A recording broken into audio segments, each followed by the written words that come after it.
ಯಾಕೆ ಬದಲಾವಣೆ ಆಗಿಲ್ಲ? ಈ ಬದಲಾವಣೆ ತರ್ತಕ್ಕಂಥ ಪ್ರಯತ್ನವನ್ನು ನಾವು ಮಾಡದೆ ಹೋದರೆ ನಾವು ಸ್ವಾತಂತ್ರ್ಯ ಪೂರ್ವದಲ್ಲಿದ್ದಂಥ ಪರಿಸ್ಥಿತಿಯನ್ನೇ ಮುಂದುವರಿಸಿಕೊಂಡು ಹೋಗಬೇಕಾದಂಥ ವ್ಯವಸ್ಥೆ ಇರ್ತದೆ.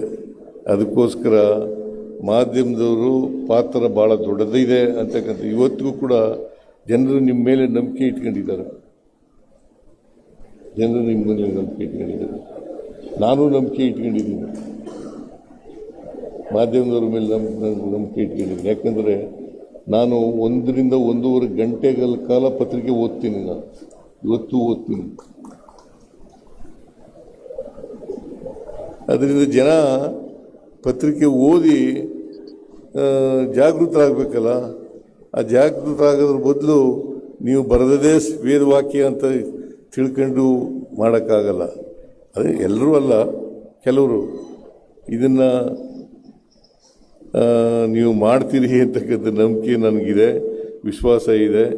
ಮತ್ತು ಇದನ್ನು ಹೇಳಿದ್ದೀರಲ್ಲ, ನಿಮ್ಮ ಎಂಥದ್ದು ಬಸ್ಸು ಪಾಸು ಅದ್ರ ಬಗ್ಗೆ ಕೆಲವು ನಿಯಮಗಳಲ್ಲಿ ಕೇಳ್ರಯ್ಯ, ನಾನೇ ಮಾಡಿದ್ದು ನನಗೆ ಮಾಡೋಕ್ಕೆ ಬರಲ್ವಾ? ಈಗಾಗಲೇ ಸೂಚನೆ ಕೊಟ್ಟಿದ್ದೀನಿ ನಾನು.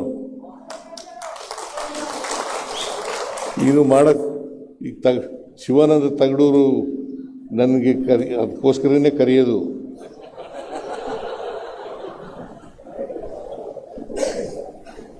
ಶಿವಾನಂದ ತಗಡೂರು ಈ ಹಳ್ಳಿಗಾಡಿನಲ್ಲಿ ಇರ್ತಕ್ಕಂಥ ಪತ್ರಕರ್ತರಿದ್ದಾರಲ್ಲ, ಅವ್ರಿಗೆಲ್ಲ bus pass, free bus pass ಕೊಡಬೇಕು ಅಂತ ಹೇಳು. ಆಮೇಲೆ ಆರೋಗ್ಯ,